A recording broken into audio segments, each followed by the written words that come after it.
देखियो राजे,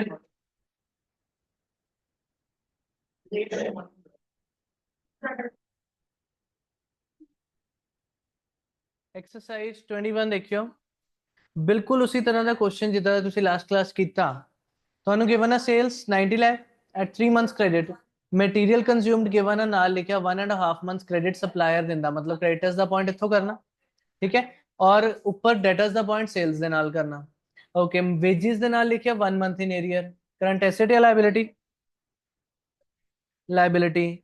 ਉਸ ਤੋਂ ਅਗਲੀ ਚੀਜ਼ ਕੀ ਲਿਖਿਆ? Manufacturing expenses outstanding at the end of the year. ਹੁਣ ਇੱਥੇ ਟੋਟਲ ਸਾਲ ਦੇ ਖਰਚੇ ਨਹੀਂ ਦਿੱਤੇ, ਪੁਆਇੰਟ ਸਮਝ ਰਹੇ? ਸੇਮ ਉਹੀ ਵਾਲਾ, ਇੱਥੇ ਸਾਲ ਦੇ ਨਹੀਂ ਦਿੱਤੇ, ਉੱਪਰ ਵਾਲੇ ਸਾਰੇ ਐਕਸਪੈਂਸਿਸ ਜਿਹੜੇ ਆ ਉਹ ਸਾਲ ਦੇ ਆ।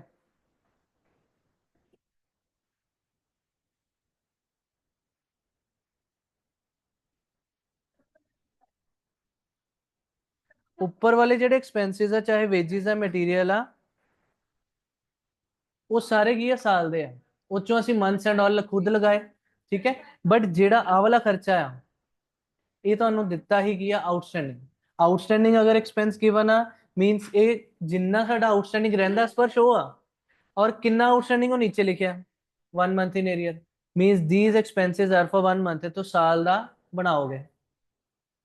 ठीक है, बट जब वर्किंग कैपिटल रिक्वायरमेंट चाहिए ਉਹਦੇ ਵਿੱਚ ਤਾਂ ਐਜ਼ ਇਟ ਇਜ਼ 2 ਲੈ ਕੇ ਆਣਾ। ਅਗਰ ਸਾਲ ਦਾ ਚਾਹੀਦਾ ਤਾਂ ਇਹਨੂੰ ਇਨਟੂ 12 ਕਰਕੇ ਲਿਖੋਗੇ।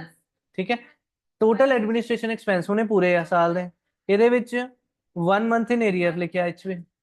ਠੀਕ ਹੈ, sales promotion quarterly in advance, current asset। The company sells its product on gross profit of 25%, assuming depreciation as a part of cost of production। ਜਿੱਦਾਂ depreciation as a part of cost of production, ਅਸੀਂ ਕੀ ਕਹਿੰਦੇ, ਇਹਦਾ ਹੁਣ ਕੋਈ ਫਾਇਦਾ ਨਹੀਂ ਸਾਨੂੰ, ਮੀਨ ਸਾਨੂੰ ਸਟੇਟਮੈਂਟ ਬਣਾਉਣੀ ਪੈਣੀ। ਠੀਕ ਹੈ, 2 ਮੰਥਸ ਦਾ ਆਪਾਂ ਫਿਨਿਸ਼ ਗੁੱਡਸ ਰੱਖਣੇ ਆ, 1 ਮੰਥ ਦੇ ਅਸੀਂ ਰॉ ਮਟੀਰੀਅਲ ਰੱਖਣੇ ਆ, ਕੈਸ਼ ਬੈਲੈਂਸ 2,50,000 ਰੱਖਣੇ, 5% ਸੇਫਟੀ ਮਾਰਜਨ ਰੱਖਣੀ ਹੈ ਸਾਨੂੰ, ਸਾਰੇ ਪੁਆਇੰਟ ਸੇਮ। ਸੋ ਅਸੀਂ ਕੀ ਕਰਨਾ, ਫਾਰਮੈਟ ਬਣਾ ਕੇ कॉस्ट ऑफ सेल्स तक सारा सॉल्व करके बाकी सारा पैटर्न सेम जो पिछले क्वेश्चन च सीखा सी। यस नो, करोगे पहला सॉल्व?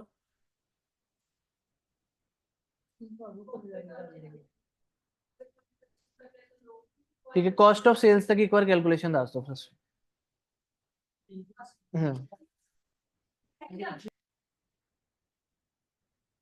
पहली चीज इतने टेबल बारे सोचनी असी। Yes no everyone? दूजी चीज की सानू इंपॉर्टेंट चाहिए कि कितने केड़ी वैल्यू यूज होनी है। अरे दूजी इस क्वेश्चन की खासियत है, कितने केड़ी वैल्यू यूज होंगी है, वो चीज तुसी खुद देखो, आप नोट बना लेना। की लिखे while calculating working capital requirement, depreciation और इनकम टैक्स एंड प्रॉफिट्स इन्होंने की कर देगा, इग्नोर। दूजी चीज, फिनिश गुड्स कितने वैल्यू करने, कॉस्ट ऑफ गुड्स सोल्ड, और डेटर्स कितने करने अगर तीनों चीजें अवेलेबल है, कॉस्ट ऑफ सेल्स थे, that is TC, total cost. ठीक है, आ भी नोट कर लेना तुसी। ठीक है, अगला क्वेश्चन देखिए, पाओगे करंट एसेट्स। ठीक है,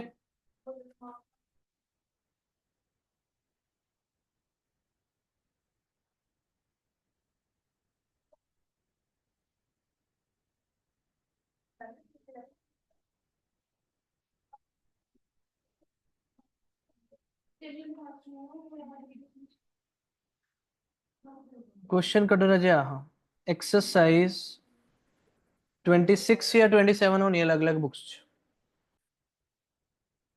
तो आ क्वेश्चन बिल्कुल सेम है किदे नाल दा, एग्जाम कॉर्नर क्वेश्चन 6 दे नाल बिल्कुल सेम है। ओके। हाँ जी,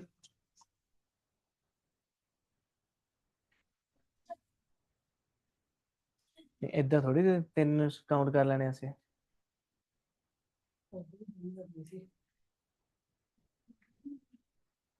अगला क्वेश्चन दसो कि ਇਹਦੇ ਨਾਲ ਦਾ ਵੀ ਕੀਤਾ ਹੋਇਆ क्वेश्चन 11th ਕੀਤਾ ਹੋਇਆ, एक्सरसाइज 11, एक्सरसाइज 11। ओके, अगला करते हैं एक्सरसाइज 25। देखो इंपॉर्टेंट क्वेश्चन, कहते your company proposes to raise its turnover from rupees 12 lakh this year to 16 lakh 80,000 next year and to 19 lakh 20,000 in the succeeding year। ਤੁਹਾਨੂੰ 3 ਸਾਲ ਦੀ sales ਦੇਤੀ, ਪਹਿਲਾ ਸਾਲ, ਦੂਜਾ ਸਾਲ, ਤੀਜਾ ਸਾਲ, sales given. it is expected that purchases will go up from 360 to 480 then to 540। दोनों तीनों साल दी purchases भी आ गई हैं। okay, steady profit of 10% on turnover, profit कितने थे on turnover मतलब on sales expected over the years, and the material, labor and factory overheads estimated uniformly to be 30%, 20% and 30% of the total cost। ठीक है ना, कहने material, labour और factory overhead से ਜਿਹੜੇ ਖਰਚੇ ਆ ਉਹ 30%, 20% ਐਂਡ 30% ਹੋ ਗਏ ਆਫ ਦਾ ਟੋਟਲ ਕਾਸਟ। ਹੁਣ ਜਦੋਂ ਇੰਨੀ ਗੱਲ ਸਮਝ ਆਈ ਨਾ, ਤੁਸੀਂ ਇੱਕ ਚੀਜ਼ ਦੇਖੋ ਕਿ 3 ਸਾਲ ਦੀਆਂ ਸੇਲਸ ਪੁੱਟ ਕਰ ਲਈਆਂ ਸਿਮਰਨ, ਸੇਲਸ ਪੁੱਟ ਕਰ ਲਈਆਂ 3 ਸਾਲ ਦੀਆਂ। प्रॉफिट्स कितने गए इसी क्वेश्चन में 10% ऑन टर्नओवर मतलब ऑन सेल्स पुट करते, टोटल कॉस्ट आ गया, तो नीचे टोटल कॉस्ट आ गया इजी। टोटल कॉस्ट क्यों कटे आ, क्योंकि बाकी खर्चे उत्ते डिपेंडेंट है। उत्थों सानू की मिल जाऊगा मटीरियल, लेबर और factory overheads that is 30, 20 and 30% of total cost. इस ए दा 30, 20, 30 कीता सानू 3 खर्चे मिल गए। ਹੁਣ ਕੀ ਸਾਡੀ ਜੋ ਨਾਰਮਲ ਸਟੇਟਮੈਂਟ ਬਣਾਉਂਦੇ ਹੁੰਦੇ ਉਹ ਮਿਲ ਗਈ ਨਾ, ਮਟੀਰੀਅਲ ਮਿਲ ਗਿਆ, ਲੇਬਰ ਮਿਲ ਗਿਆ, ਫੈਕਟਰੀ ਓਵਰਹੈਡਸ ਮਿਲ ਗਏ, ਮੀਨਸ ਵੀ ਗॉट ਫੈਕਟਰੀ ਕਾਸਟ ਜਾਂ ਕਾਸਟ ਆਫ ਗੁੱਡਸ ਸੋਲਡ। ਹੁਣ ਸਾਨੂੰ ਟੋਟਲ ਕਾਸਟ ਵੀ ਪਤਾ, ਸਾਨੂੰ ਆ ਤਿੰਨਾਂ ਦਾ ਟੋਟਲ ਵੀ ਪਤਾ, ਬਾਕੀ ਅਦਰ ਐਕਸਪੈਂਸ ਬਚੇ। ਬੋਲੋ ਯੈਸ नो, ਬਾਕੀ ਕੀ ਬਚੇ ਅਦਰ ਐਕਸਪੈਂਸ, ਕਿਉਂਕਿ ਜਿਹੜੇ ਆ ਰਾਜੇ ਤੁਸੀਂ ਤਿੰਨ ਖਰਚੇ ਸਪਲਿਟ ਕੀਤੇ, ਦਿਸ ਇਜ਼ 30, 20 ਐਂਡ 30 ਮੀਨਸ ਕਿੰਨੇ ਪਰਸੈਂਟ ਹੋਏ 80%, 100 ਤਾਂ ਨਹੀਂ ਹੋਏ ਨਾ, ਤਾਂ ਕੁਝ ਤਾਂ ਬਚੂਗਾ ਐਕਸਪੈਂਸ, ਤਾਂ ਜਿਹੜੇ 20% ਉਹ ਅਦਰ ਐਕਸਪੈਂਸਿਸ ਆ ਗਏ। एम आई क्लियर यस और नो। परचेजेस ਸਾਨੂੰ आगे अगेन तीनों साल ਦੀ ਗਿਵਨ ਸੀ ਸਟਾਰਟਿੰਗ ਚ, ਇੱਥੇ ਤੱਕ ਸਟੇਟਮੈਂਟਸ ਕੋਈ ਡਾਊਟ ਪਹਿਲਾਂ, ਬਿਲਕੁਲ ਈਜ਼ੀ ਸਟੇਟਮੈਂਟ ਬਸ ਰੀਡ ਕਰਨੀ, ਹੁਣ ਸਮਝ ਆ ਗਈ। ਕਹਿੰਦਾ at the end of the each year the raw material stock would amount to 2 months consumption. ਹੁਣ ਪੇਪਰ 'ਚ ਬੈਠੇ ਹੋਗੇ ਤੁਸੀਂ ਇਹ ਚੀਜ਼ਾਂ ਮਾਰਕ ਕਰ ਲੋਗੇ, raw material 2 months consumption, WIP 1 months factory cost, finish goods half months total cost. Proper English पढ़नी जो क्या। then there is a 2 months credit period allowed to customers, मतलब 2 months customer the and supplier ਦਾ ਦੋਨਾਂ ਦਾ ਹੀ। ignoring the prepayments and accrued charges, मतलब prepaid outstanding ਨੂੰ ਛੱਡ ਦੋ, as they normally offset each other। ਕਹਿੰਦੇ ਜਿੰਨੇ ਸਾਡੇ prepaid ਹੁੰਦੇ current assets ਉਨੇ outstanding liability ਚ ਹੋ ਜਾਂਦੇ, ਆਪਸ ਚ ਸੈਟ ਆਫ ਹੋ ਜਾਂਦੇ, ਪਾਣ ਦੀ ਲੋੜ ਹੈ ਨਹੀਂ।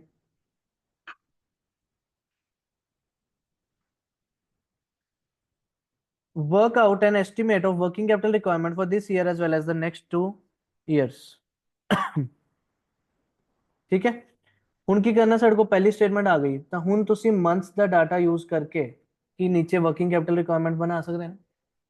ਕਿੱਦਾਂ ਕਿੱਦਾਂ ਬਣਨਾ, ਰॉ ਮਟੀਰੀਅਲ ਦਾ ਕੀ ਕਿਹਾ ਉਹਨੇ, रॉ मटीरियल ਦਾ ਪੜਿਓ, 2 मंथ्स कंजम्पशन, मटीरियल कितना कंज्यूम हो रहा उत्ते 2 मंथ्स लगाते। WIP ने की किया 1 मंथ फैक्ट्री कॉस्ट, तब 1 मंथ ਦਾ फैक्ट्री कॉस्ट लगाता। फिनिश गुड्स कितना गए सी उन्हें, फिनिश गुड्स कितना कह रहे जे हाफ मंथ्स टोटल कॉस्ट, तो टोटल कॉस्ट कितना सी इत्थे 10,80,000, यस और नो, ਇਹਦਾ ਹਾਫ ਮੰਥ ਲਗਾਤਾ। डेटर्स कितना गए हुन, डेटर्स और क्रेडिटर्स दोनों 2 मंथ्स गए था, कितने लगाओगे डेटर्स, कितने लगाए थे डेटर्स, कॉस्ट ऑफ सेल्स मतलब टोटल कॉस्ट। ठीक है, इधर ते लगाते।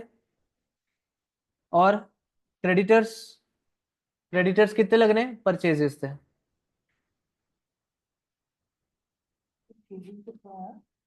परचेजेस क्वेश्चंस गिवन से स्टार्टिंग कि परचेज पहला इन्ने सी फिर इत्थे आऊगा फिर इत्थे आऊगा 3 साल।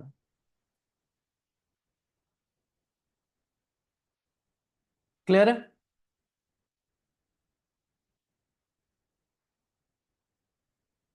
लास्ट एक्सपेंसेस बारे की है।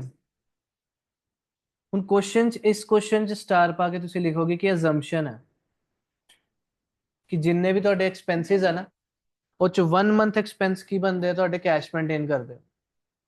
ਇਸ ਕੁਐਸਚਨ ਦੀ ਅਜ਼ੰਪਸ਼ਨ ਹੈ ਆ ਵਾਲੇ ਜਿਹ ਚ 3 ਸਾਲ ਵਾਲਾ ਡਾਟਾ ਹੈ ਨਾ, ਤਾਂ ਤੁਹਾਡੇ ਕੈਸ਼ ਐਕਸਪੈਂਸ ਸੀਗੇ ਕਿੰਨੇ ਕਿੰਨੇ।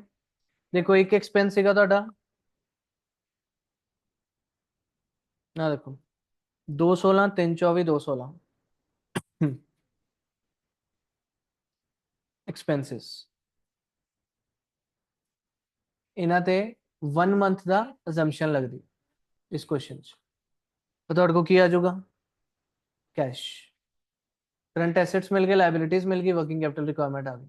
ਹੁਣ ਇੱਕ ਤਾਂ ਇਸ ਕੁਐਸਚਨ ਦੀ ਅਜ਼ੰਪਸ਼ਨ ਐਕਸਟਰਾ ਯਾਦ ਰੱਖਣੀ ਹੈ ਪਾਰਟਿਕੂਲਰ, ਠੀਕ ਹੈ। ਦੂਜੀ ਗੱਲ, ਬੱਚਿਆਂ ਦੇ ਮਾਈਂਡ ਚ ਆਉਂਦਾ ਜਦ ਮੈਂ ਕੈਸ਼ ਅਗਰ 1 ਮੰਥ ਐਕਸਪੈਂਸ ਪਾਣਾ ਵੀ ਆ, ਅਦਰ ਐਕਸਪੈਂਸ ਵਾਲੇ ਠੀਕ ਹੈ, ਫੈਕਟਰੀ ਓਵरहेड्स वाले ठीक है, ਜੇ ਲੇਬਰ ਵਾਲੇ ਠੀਕ ਹੈ, ਮਟੀਰੀਅਲ ਕਿਉਂ ਨਹੀਂ ਪਾਇਆ। ਮਟੀਰੀਅਲ ਤੇ ਅਗਰ ਆਪਾਂ ਕੁਝ ਡਿਲੇ ਕਰਦੇ ਹੋ ਤਾਂ ਕ੍ਰੈਡਿਟਰਸ ਆ ਹੀ ਜਾਂਦੇ ਆ, ਯੈਸ ਔਰ ਨੋ। ਮਟੀਰੀਅਲ ਨੂੰ ਅਗਰ ਪੇਮੈਂਟ ਡਿਲੇ ਕਰਦੇ ਹੋ ਤਾਂ ਕ੍ਰੈਡਿਟਰਸ ਹੁੰਦੇ ਆ, ਉਹ ਤਾਂ ਪਾ ਲੈ। ਔਰ ਉਹ ਕਿੱਥੇ ਪਾਏ ਅੱਜ, ਹੁਣ ਹੱਲੇ ਤੱਕ ਅੱਜ ਤੱਕ ਦੇ ਕੁਐਸਚਨਸ ਤੁਸੀਂ ਕ੍ਰੈਡਿਟਰਸ ਕੈਲਕੂਲੇਟ ਕਰਦੇ ਸੀ ਮਟੀਰੀਅਲ ਤੇ, ਬਟ ਇਹ ਮਟੀਰੀਅਲ ਕੰਜ਼ਿਊਮਡ ਹੈ, ਤਾਂ ਨਾਰਮਲੀ ਕ੍ਰੈਡਿਟਰਸ ਕਿੱਥੇ ਲੱਗਣੇ ਚਾਹੀਦੇ, ਮਟੀਰੀਅਲ ਕੰਜ਼ਿਊਮ ਤੇ ਕਿ ਪਰਚੇजेस ਤੇ। ਤਾਂ ਅੱਜ ਕੁਐਸਚਨ ਚ ਸਪੈਸ਼ਲੀ ਪਰਚੇजेस ਗਿਵਨ ਆ ਤਾਂ ਇੱਥੇ ਲੱਗਣਾ, ਇਹ ਵੀ ਸਟਾਰ ਰੱਖ। ਨਾਰਮਲੀ ਸਾਰੇ ਕੁਐਸਚਨ ਮਟੀਰੀਅਲ ਗਿਵਨ ਆ, ਅਸੀਂ ਮੰਨ ਲੈਨੇ ਉਨਾ ਹੀ ਖਰੀਦਿਆ ਉਨਾ ਹੀ ਯੂਜ਼ ਕੀਤਾ, ਤਾਂ ਉਨਾ ਹੀ ਖਰੀਦਿਆ ਮੰਨ ਲਿਆ ਤਾਂ ਆਪਾਂ ਉਹੀ ਯੂਜ਼ ਕਰਦੇ ਕ੍ਰੈਡਿਟਰਸ ਦੇ ਪੁਆਇੰਟਸ। ਬਟ ਇਸ ਕੁਐਸਚਨ ਚ ਪਰਚੇजेस ਕਲੀਅਰਲੀ ਸਪੈਸ਼ਲੀ ਗਿਵਨ ਸੀ, ਤਾਂ ਉਹ ਕ੍ਰੈਡਿਟਰਸ ਕਿੱਥੇ ਲੱਗਣੇ, ਪਰਚੇजेस ਤੇ। ਤਾਂ ਸਟਾਰ ਦੇਖ ਰਹੇ ਕਿਹੜੇ ਕਿਹੜੇ ਪੁਆਇੰਟਸ ਆ, ਇੱਕ ਪਰਚੇजेस ਯੂਜ਼ ਕਰਨੇ ਕ੍ਰੈਡਿਟਰਸ ਲਈ, ਕੈਸ਼ ਐਕਸਪੈਂਸਿਸ ਤੇ ਲਗਾਣਾ, ਮਟੀਰੀਅਲ ਤੇ ਨਹੀਂ ਲਗਾਣਾ, और बाकी आप पर्टिकुलर इंग्लिश फॉलो करनी है ऑन फैक्ट्री कॉस्ट है या जिदे ते भी। क्लियर, कोई डाउट। ਇਹ ਬਣਿਆ। ਹੁਣ ਆ ਵਰਕਿੰਗ ਕੈਪੀਟਲ ਰਿਕੁਆਇਰਮੈਂਟ ਕਿਹਦੀ ਬਣੀ, ਫਸਟ ਈਅਰ ਦੀ। ਇੱਦਾਂ ਹੀ ਤੁਸੀਂ ਸੈਕੰਡ ਔਰ ਥਰਡ ਦੀ ਇਕੱਠੇ ਵੀ ਬਣਾ ਕੇ ਰੱਖ ਸਕਦੇ ਹੋ, ਤਿੰਨਾਂ ਦੀ ਵੀ ਇਕੱਠੇ ਬਣਾ ਸਕਦੇ ਮਤਲਬ, ਠੀਕ ਹੈ। ਪ੍ਰੈਕਟਿਸ ਲਈ ਇੱਕ ਅਲੱਗ ਬਣਾ ਲਈ, ਦੋ ਬਾਅਦ ਚ ਅਲੱਗ ਬਣਾ ਲਈ, ਇਕੱਠੇ सेम भी लिख सकते हैं इंग्लिश, कोई दिक्कत नहीं। इंपॉर्टेंट क्वेश्चन, ठीक है, डिफरेंट है ना, क्या करो आ वाला क्वेश्चन सॉल्व करो।